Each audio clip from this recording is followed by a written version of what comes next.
வணக்கம். ஜெயா பிளஸ் செய்திகளுக்காக சண்முகவேல். விரிவான செய்திகளை பார்ப்பதற்கு முன்பு தலைப்புச் செய்திகளை பார்க்கலாம்.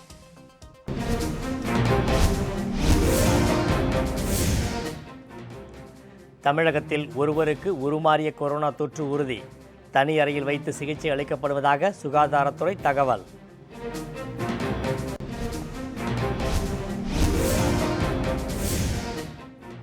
இந்தியாவிலும் பரவியது புதிய வகை கொரோனா. இங்கிலாந்தில் இருந்து திரும்பிய பயணிகள் சிலருக்கு தொற்று இருப்பது பரிசோதனையில் உறுதி.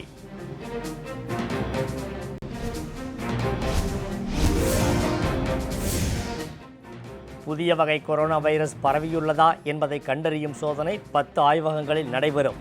தொற்று உறுதி செய்யப்பட்ட மாதிரிகளை அனுப்பவும் மத்திய அரசு உத்தரவு.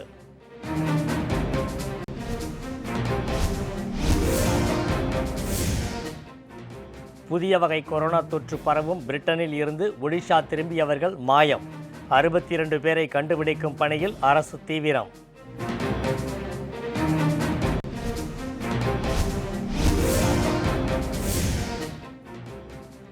இந்தியாவில் ஒரே நாளில் 16,432 பேருக்கு கொரோனா தொற்று.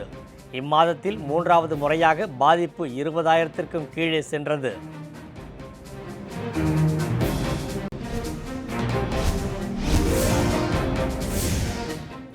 ஐந்து டன் விலையில்லா பாடப்புத்தகங்களை பழைய புத்தக கடையில் விற்பனைக்கு போட்ட அரசு அதிகாரி. பள்ளி கல்வித்துறை இளநிலை உதவியாளரை கைது செய்து காவல்துறை நடவடிக்கை.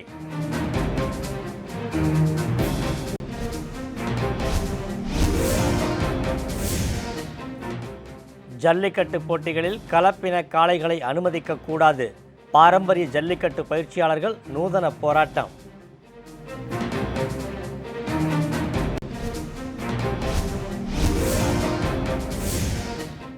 சிதம்பரம் நடராஜர் கோவிலில் தொடங்கியது ஆருத்ரா தரிசன தேரோட்டம். கொரோனா வழிகாட்டு நெறிமுறைகளுடன் பக்தர்கள் பங்கேற்பு.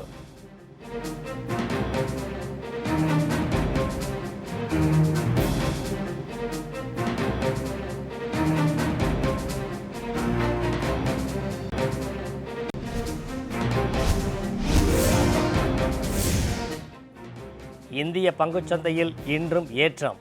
தொடக்க வர்த்தகத்தில் சென்செக்ஸ் 47,000-ஐ கடந்தது.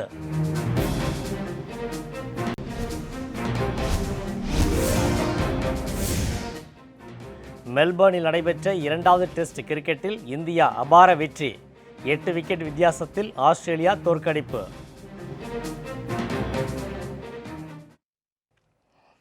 இனி விரிவான செய்திகளை பார்க்கலாம். பிரிட்டனில் பரவும் வீரியமிக்க கொரோனாவுக்கு இந்தியாவிலும் பல்வேறு நகரங்களைச் சேர்ந்த சிலர் பாதிக்கப்பட்டிருப்பது அதிர்ச்சியை ஏற்படுத்தியுள்ளது. உலகம் முழுவதும் கொரோனா அச்சுறுத்தல் மிக பெரும் பிரச்சனையாக இருந்து வரும் நிலையில் தற்போது வீரியத்துடன் புதிதாக உருமாற்றம் பெற்றுள்ள மற்றொரு வைரஸ் பெரும் தலைவலியாக உருவெடுத்துள்ளது. கடந்த மார்ச் மாதம் இந்தியாவில் பரவத் தொடங்கிய கொரோனா வைரஸ் ஓரளவு கட்டுக்குள் வந்த நிலையில் தற்போது பிரிட்டனில் வீரியமிக்க கொரோனா அதிவேகமாக பரவி வருகிறது. இதனால் அங்கிருந்து வரும் விமானங்களுக்கு இந்தியாவில் தடை விதிக்கப்பட்டுள்ள நிலையில் ஏற்கனவே இந்தியா வந்துள்ள சிலரால் புதிய வகை கொரோனா தொற்று அச்சுறுத்தல் ஏற்பட்டுள்ளது. கடந்த நவம்பர் 23ஆம் தேதியிலிருந்து கடந்த 23ஆம் தேதி வரை பிரிட்டனில் இருந்து நாடு திரும்பிய 33,000 பேருக்கு கொரோனா பரிசோதனை செய்யப்பட்டது. இதில் 119 பேருக்கு கொரோனா தொற்று உறுதி செய்யப்பட்டது. இந்த 119 பேரின் மாதிரிகளும் புதிய வகை கொரோனா தொற்று குறித்து ஆய்வு செய்வதற்காக அமைக்கப்பட்டுள்ள 10 பிரத்யேக ஆய்வகங்களுக்கு அனுப்பப்பட்டன. இதில் பெங்களூரு ஆய்வகத்தில் சோதனை செய்யப்பட்ட 3 மாதிரிகளும், புனே ஆய்வகத்தில் 1 மாதிரியும், ஹைதராபாத் ஆய்வகத்தில் 2 மாதிரிகளும் வீரியமிக்க கொரோனா தொற்று என்பது உறுதி செய்யப்பட்டுள்ளது. இதையடுத்து கண்காணிப்பு பணிகளை சுகாதாரத்துறை அதிகாரிகள் தீவிரப்படுத்தியுள்ளனர்.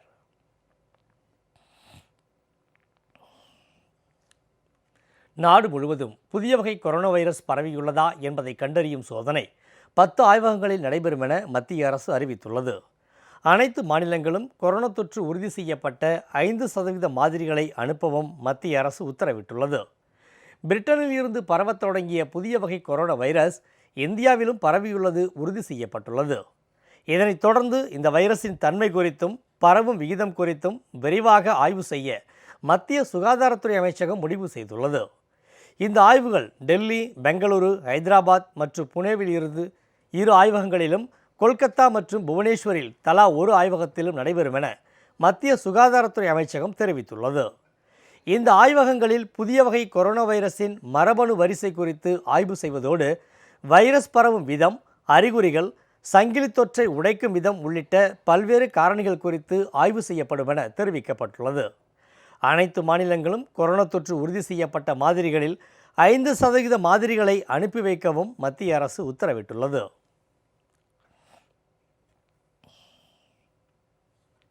கர்நாடக சட்ட மேலவை துணைத் தலைவரும் மதசார்பற்ற ஜனதாதள கட்சி தலைவர்களில் ஒருவருமான தர்மே கவுடா ரயில் முன்பு பாய்ந்து தற்கொலை செய்து கொண்டுள்ள சம்பவம் அங்கு அதிர்ச்சியை ஏற்படுத்தியுள்ளது. கர்நாடக மாநில சட்ட மேலவையில் துணைத் தலைவராக இருந்த தர்மே கவுடாவின் உடல் சிக்மகளூரு அருகிலுள்ள கடூர் பகுதியில் ரயில்வே தண்டவாளம் அருகே கண்டெடுக்கப்பட்டுள்ளது. அவரது சடலத்திற்கு அருகே தற்கொலை கடிதமும் கண்டெடுக்கப்பட்டுள்ளது. கடந்த சில நாட்களுக்கு முன்பு சட்ட மேலவையில் பசுவதை சட்ட மசோதாவை நிறைவேற்ற முற்பட்ட போது காங்கிரஸ் கட்சியினர் தர்மே கவுடாவை இருக்கையிலிருந்து வெளியேற்றினர். அன்று முதலே தர்மே கவுடா மன உளைச்சலில் இருந்ததாக கூறப்படுகிறது. தர்மே கவுடாவின் மரணம் அதிர்ச்சி அளிப்பதாக மதசார்பற்ற ஜனதாதளம் கட்சியின் மூத்த தலைவரான திரு தேவ் கவுடா தெரிவித்துள்ளார்.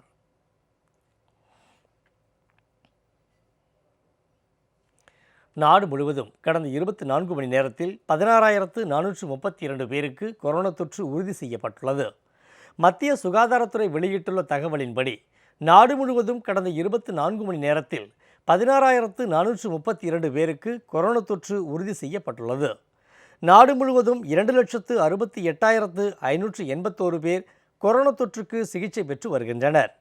கடந்த 24 மணி நேரத்தில் நாடு முழுவதும் 252 பேர் கொரோனா தொற்றால் உயிரிழந்துள்ளனர். இதன் மூலம் கொரோனா தொற்றால் உயிரிழந்தோர் எண்ணிக்கை 1,48,153 அதிகரித்துள்ளது. டெல்லியில் போராடும் விவசாயிகளுடன் பேச்சுவார்த்தை நடத்த தயாராக இருப்பதாக கூறிவிட்டு மத்திய அரசு இரட்டை வேடம் போடுவதாக அகில இந்திய கிசான் சங்கர்ஷ் ஒருங்கிணைப்பு குழு குற்றம் சாட்டியுள்ளது. புதிய வேளாண் சட்டங்களை திரும்பப் பெற வலியுறுத்தி டெல்லியில் இன்று 34வது நாளாக லட்சக்கணக்கான விவசாயிகள் போராட்டத்தில் ஈடுபட்டுள்ளனர். நாளை பேச்சுவார்த்தைக்கு வரும்படி மத்திய அரசு விவசாயிகளுக்கு அழைப்பு விடுத்துள்ளது.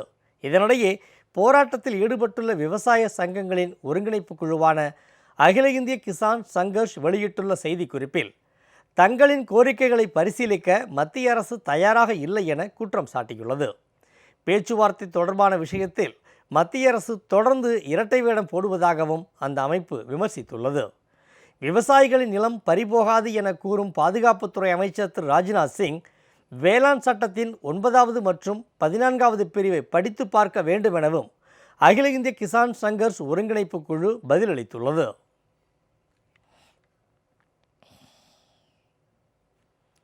ஜல்லிக்கட்டு போட்டிகளில் கலப்பின காளைகளை அனுமதிக்கக்கூடாது என்ற கோரிக்கையை வலியுறுத்தி பாரம்பரிய ஜல்லிக்கட்டு காளை பயிற்சியாளர் மதுரையில் போராட்டம் நடத்தினர். தமிழகத்தில் இந்த ஆண்டு கட்டுப்பாடுகளுடன் ஜல்லிக்கட்டு போட்டிகளை நடத்த அரசு அனுமதி அளித்துள்ளது.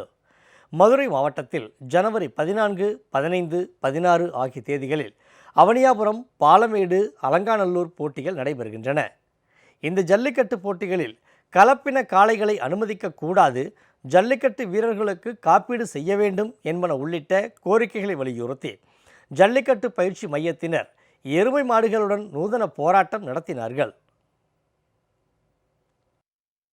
2021 வருட ஜல்லிக்கட்டை வரவேற்கிறோம். அதே சமயத்தில் ஜல்லிக்கட்டில் கலப்பின காளைகளுக்கு எதிராக நாங்கள் களமிறங்கியிருக்கிறோம். நாட்டு மாட்டை வளர்ப்பதற்காகத்தான் ஜல்லிக்கட்டை ஒழிய கலப்பின மாடுகளை அனுமதிப்பதற்காக அல்ல. அதனால் கலப்பினை மாட்டை முழுமையாக வெளியேற்ற வேண்டும். அது மட்டுமின்றி கடந்த முறை உயர்நீதிமன்றத்தில் அரசாணை வெளியிட்டு அதை இன்று வரை நடைமுறைப்படுத்தவில்லை.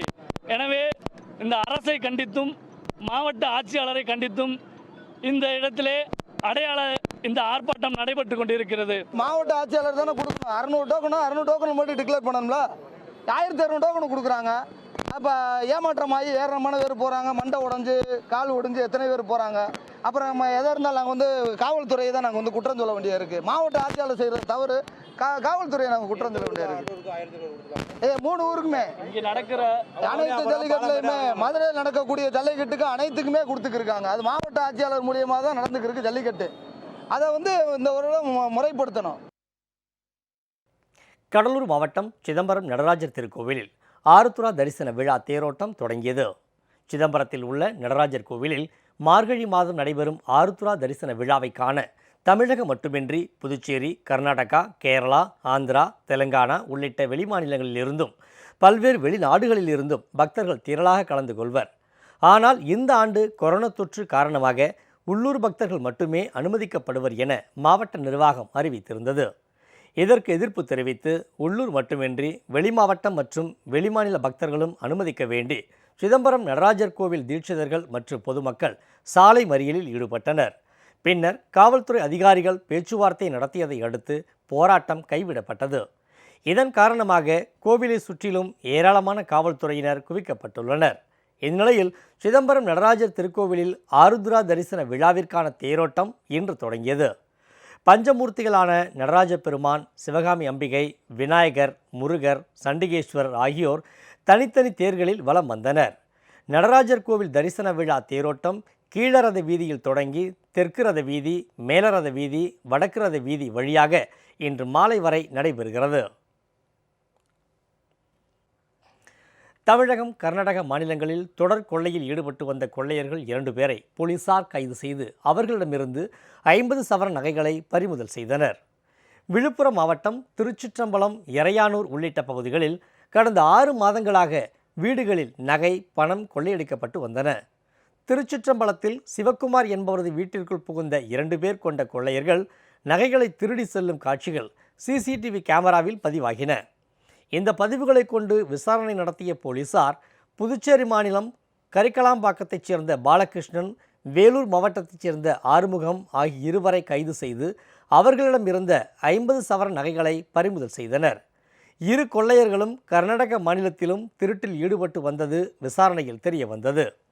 கொள்ளையர்களை பிடிக்க சிசிடிவி காட்சிகள் மிகவும் பயனுள்ளதாக இருந்ததாகவும், எனவே அனைவரும் தங்களது வீடுகள், தெருக்களில் சிசிடிவி கேமராக்களை பொருத்த வேண்டும் என்றும் விழுப்புரம் மாவட்ட காவல்துறை கண்காணிப்பாளர் திரு ராதாகிருஷ்ணன் கேட்டுக்கொண்டார். ஒரு தனிப்படை அமைக்கப்பட்டது. அந்த தனிப்படை தீவிரமாக புலன் விசாரணை செய்து இந்த வழக்கிலே சம்பந்தப்பட்ட 2 குற்றவாளிகள் பாலகிருஷ்ணன் மற்றும் ஆறுமுகம் ஆகிய இருவர்களை கைது செய்து சுமார் 50 சவரன் 22 லட்சம் பெறுமானமுள்ள நகைகள் மீட்கப்பட்டுள்ளன. இனி வரும் காலங்களில் எவ்வித திருட்டும் நடக்காத வண்ணம் அதிகப்படியான ரோந்துக்களை அனுப்பியும் பழைய குற்றவாளிகளுடைய நடவடிக்கைகளையும் கண்காணித்தும் இனி இந்த பகுதி குற்றமில்லாத பகுதியாக கண்டிப்பாக தொடர்ந்து கண்காணிக்கப்பட்டு வரும் என்று இந்த நேரத்திலே கூறிக்கொள்கிறேன். இனி தமிழக நிகழ்வுகள் சிலவற்றை வேக செய்திகளாக காண்போம். திருச்சி மாவட்டம் சமயபுரம் மாரியம்மன் கோவிலில் 1,19,00,000 ரொக்கம் மற்றும் 1.8 கிலோ தங்கம், 5.2 கிலோ வெள்ளி உண்டியல் காணிக்கையாக கிடைக்கப் பெற்றன. கோவில் இணை ஆணையர் திரு அசோக்குமார் தலைமையில் தன்னார்வலர்கள், பத்மா சேவா சங்கம், கோவில் பணியாளர்கள் காணிக்கைகளை எண்ணினர். அப்போது 1,74,74,482 ரூபாய் ரொக்கமும், 2 கிலோ 866 கிராம் தங்கமும், 5 கிலோ 222 கிராம் வெள்ளியும், 28 அயல்நாட்டு கரன்சிகளும் கிடைக்கப்பெற்றதாக கோவில் நிர்வாகம் சார்பில் தெரிவிக்கப்பட்டுள்ளது.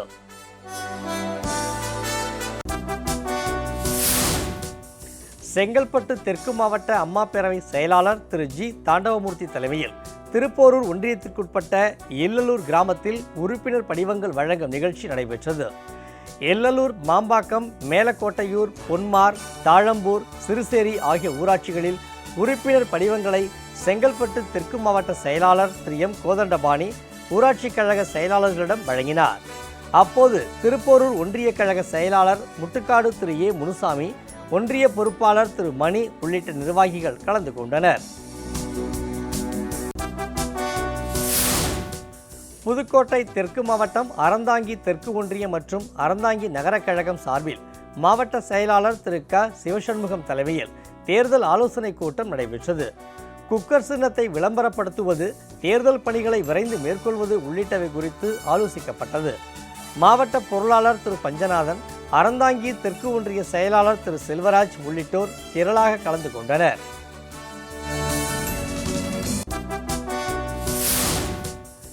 சேலத்தில் குழந்தை விற்பனையில் தொடர்புடைய 5 பேரை காவல்துறையினர் கைது செய்துள்ளனர். கரியபெருமாள் கரடு பகுதியைச் சேர்ந்த விஜய் என்பவருக்கு ஏற்கனவே 2 பெண் குழந்தைகள் உள்ள நிலையில் 3வது பெண் குழந்தை பிறந்ததால் தாய்க்கு தெரியாமல் அக்குழந்தையை அருகே உள்ளவர்களிடம் 1,15,000 ரூபாய்க்கு விற்றுள்ளார். குழந்தையின் தாய் அளித்த புகாரின்படி விசாரணை மேற்கொண்ட காவல்துறையினர் விற்கப்பட்ட குழந்தையை மீட்டு தாயிடம் ஒப்படைத்ததோடு இடைத்தரகராக செயல்பட்ட 5 பேரை கைது செய்தனர். தலைமறைவாக உள்ள குழந்தையின் தந்தையை தேடி வருகின்றனர்.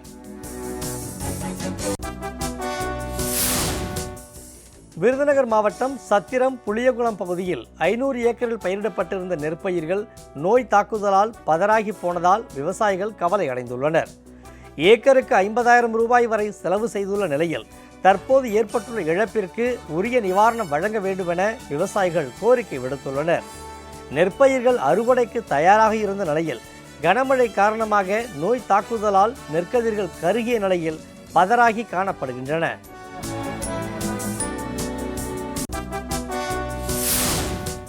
திருநெல்வேலி மாநகர் வடக்கு மாவட்ட கழக செயலாளர் திரு சுரேஷ்குமார் தலைமையில் கங்கைகொண்டான் அருகே நிர்வாகிகள் உடனான ஆலோசனை கூட்டம் நடைபெற்றது. அப்போது நெல்லை மாநகர் வடக்கு மாவட்ட செயலாளராக பொறுப்பேற்றுள்ள திரு சுரேஷ்குமார் கழக தேர்தல் பிரிவு செயலாளர் திரு எஸ்பி மாணிக்கராஜாவை சந்தித்து வாழ்த்து பெற்றார். பின்னர் கூட்டத்தின் போது சட்டப்பேரவை தேர்தலில் பணியாற்றுவது குறித்து ஆலோசனைகள் வழங்கப்பட்டன. நெல்லை மாநகர் தெற்கு மாவட்ட செயலாளர் திரு எஸ் பரமசிவ ஐயப்பன், கழக பொருளாளர் திரு ஜோதிராஜ் உட்பட பலர் இதில் கலந்து கொண்டனர். தமிழகத்தில் ஒருவருக்கு உருமாறிய கொரோனா தொற்று உறுதி செய்யப்பட்டுள்ளதாக சுகாதாரத்துறை செயலாளர் டாக்டர் ராதாகிருஷ்ணன் தெரிவித்துள்ளார். சென்னை கீழ்ப்பாக்கம் அரசு மருத்துவமனையில் அமைக்கப்பட்டுள்ள 100 படுக்கைகள் கொண்ட கோவிட் தீவிர சிகிச்சை பிரிவு பணிகளை ஆய்வு செய்த சுகாதாரத்துறை செயலாளர் டாக்டர் ராதாகிருஷ்ணன் பின்னர் செய்தியாளர்களிடம் பேசினார். தமிழகத்தில் உருமாறிய கொரோனா தொற்று உறுதி செய்யப்பட்டவருக்கு தனி அறையில் வைத்து சிகிச்சை அளிக்கப்படுவதாக அவர் தெரிவித்தார். பொறுத்த வரைக்கும் ஒரே ஒரு நபர் இதுவரைக்கும் பாசிட்டிவ் வந்திருக்காருங்கிற தகவலை அண்மையில் சொல்லியிருக்காங்க. இந்த நபர் ஏற்கனவே வந்தவுடன் தனிமைப்படுத்தப்பட்டு டெஸ்ட் பாசிட்டிவ் ஆனவுடன் முதலமைச்சரோட அறிவுரையின்படி தனி விங்கில் தான் தனி அறையில் அவரை மெயின்டைன் பண்ணிகிட்ருக்கோம். அவர்களோட தொடர்புடைய நபர்களுக்கும் டெஸ்ட் எடுத்து அந்த ஃப்ளைட்டில் வரக்கூடிய நபர்களுக்கும் டெஸ்ட் எடுத்து நெகட்டிவ்னு கண்டுபிடித்திருக்கோம். அதன் பிறகு நம்ம ஒரு 2200க்கு மேற்பட்டோர் நம்ம யூகேலேருந்து நவம்பர் 25ஆம் தேதியிலேருந்து வந்தாங்க. அவர்களுக்கும் அனைவருக்கும் நம்ம டெஸ்ட் எடுத்து இதுவரை நம்ம இப்போது நிலவரம் வரை 17 பேர் பாசிட்டிவ் வந்திருக்காங்க. 17 பேர். நேற்றைய தினம் நீங்கள் பார்த்துருப்பீங்க 13 மற்றும் 15 அப்படின்னு கொடுத்துருப்போம். கான்டாக்ட்ஸை பொறுத்தவரை 16 பேர். ஸோ இது பிகினிங்லேருந்து இன்றைய தினம் புதிய பாசிட்டிவ் கிடையாது. சுமார் 1600 பேருக்கு நம்ம அந்த யூகேலேருந்து ரிட்டர்ன் ஆன அனைவரையும் நம்ம லொக்கேட் பண்ணி கொடுத்துட்டோம். இனி குற்ற நிகழ்வுகள் சிலவற்றை சுருக்கமாக பார்ப்போம். மயிலாடுதுறை மாவட்டம் சீர்காழி அருகே கொடியம்பாளையம் தீவு கடற்கரையில் கரை ஒதுங்கிய உடல் அடையாளம் காணப்பட்டது. உயிரிழந்த நபர் புதுச்சேரி மாநிலம் முத்தரம்பாளையம் பகுதியைச் சேர்ந்த புவியரசன் என்பது தெரிய வந்துள்ளது. இவர் கடந்த 24ஆம் தேதி புதுச்சேரி கடல் பகுதியில் நண்பர்களுடன் குளிக்கும் போது அலையில் சிக்கி மாயமானார். இதனையடுத்து புவியரசன் உடலை மீட்ட கடலோர காவல் படையினர் அதனை பெற்றோரிடம் ஒப்படைத்தனர். தாம்பரத்தை அடுத்த பெருங்குளத்தூரில் பணம் வைத்து சூதாட்டம் விளையாடிய காவல் உதவி ஆய்வாளர் உட்பட 15 பேர் கைது செய்யப்பட்டனர். அவர்களிடமிருந்து 35,000 ரூபாய் ரொக்கம் பறிமுதல் செய்யப்பட்டது. பெருங்குளத்தூரில் குடியிருப்பு பகுதியில் சூதாட்டம் நடப்பதாக காவல்துறையினருக்கு வந்த தகவலை அடுத்து அங்கு போலீசார் திடீர் சோதனையில் ஈடுபட்டனர். இதில் பாலுச்செட்டி சத்திரம் காவல் நிலைய உதவி ஆய்வாளர் திரு சம்பத், ஓய்வு பெற்ற தீயணைப்புத்துறை அதிகாரி திரு மூர்த்தி உள்ளிட்ட 15 பேர் கைது செய்யப்பட்டு ஜாமீனில் விடுவிக்கப்பட்டனர்.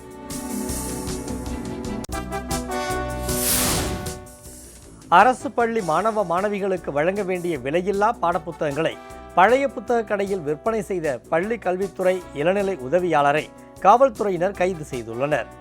பாடப்புத்தக கிடங்கில் இருந்து முறைகேடாக புத்தகங்களை எடுத்து விற்பனை செய்த பள்ளி கல்வித்துறை இளநிலை உதவியாளர் மேகநாதன் மற்றும் கடை உரிமையாளர் பெருமாள்சாமி ஆகியோரை கைது செய்த காவல்துறையினர் நீதிமன்றத்தில் ஆஜர்படுத்தி சிறையில் அடைத்தனர்.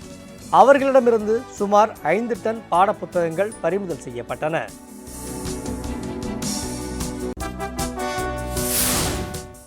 தருமபுரி மாவட்டத்தில் மனைவியை கொலை செய்த வழக்கில் 19 ஆண்டுகளாக தலைமறைவாக இருந்த கணவனை போலீசார் கைது செய்து சிறையில் அடைத்தனர்.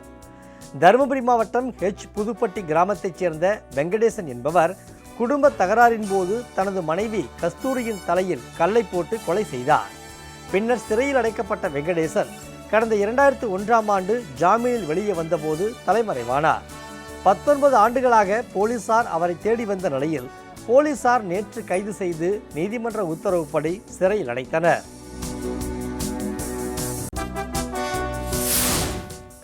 திருச்சியில் தொடர் திருட்டில் ஈடுபட்டு வந்த 3 இளைஞர்களை போலீசார் கைது செய்தனர். மணப்பாறை காய்கறி மார்க்கெட் பகுதியில் வாகன சோதனையில் ஈடுபட்டிருந்த போலீசார் அவ்வழியாக வந்த 4 பேரிடம் விசாரணை மேற்கொண்டனர். அவர்கள் முன்னுக்கு பின் முரணாக பதிலளித்ததால் போலீசார் சந்தேகமடைந்தனர்.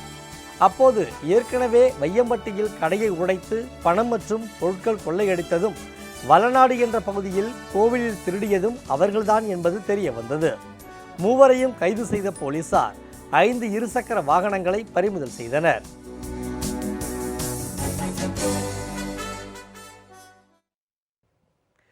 இனிவரும் செய்திகளை வேகச் செய்திகளாக காண்போம்.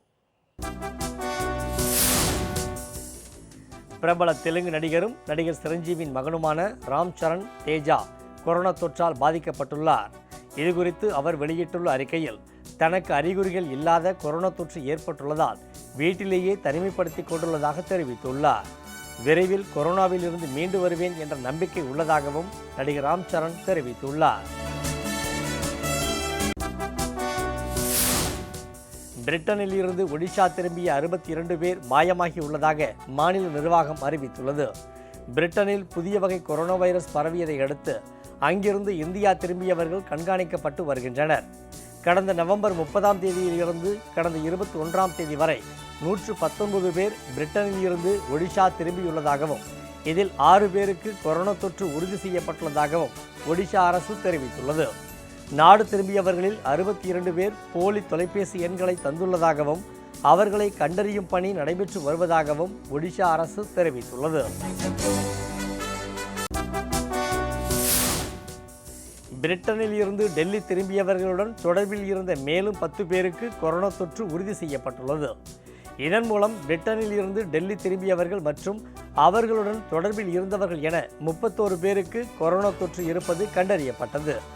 இவர்களுக்கு ஏற்பட்டுள்ள தொற்று புதிய வகை கொரோனாவா என்பது ஓரிரு தினங்களில் தெரிய வரும் என சுகாதாரத்துறை அதிகாரிகள் தெரிவித்துள்ளனர். மத்திய அரசின் சர்வாதிகாரத்தை எதிர்த்து போராடுவதிலும் நாட்டின் அரசியலமைப்பை பாதுகாப்பதிலும் ஒன்றுபட்டு போராட வேண்டுமென காங்கிரஸ் தலைவர் திருமதி சோனியா காந்தி கட்சி தலைவர்களையும் தொண்டர்களையும் வலியுறுத்தி உள்ளார். காங்கிரஸ் கட்சி நிறுவப்பட்டதன் 136வது ஆண்டு தினத்தையொட்டி நேற்று காணொலி காட்சி மூலம் கட்சி தொண்டர்களிடையே உரையாற்றிய அவர் சுதந்திரத்திற்கு முன்பு இருந்ததைப் போன்ற நிலையே நாட்டில் தற்போது நிலவுவதாகவும் சர்வாதிகாரம் பரவி ஜனநாயகம் முடக்கப்பட்டுள்ளதாகவும் தெரிவித்தார்.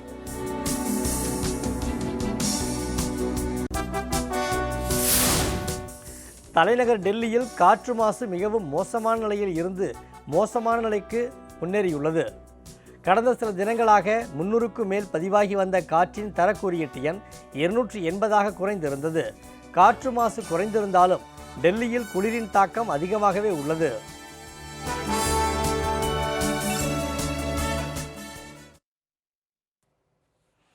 இத்துடன் செய்திகள் நிறைவடைந்தன. அடுத்தடுத்த நிகழ்வுகளுக்கு தொடர்ந்து பாருங்கள் ஜெயா பிளஸ் செய்தி சேனலை.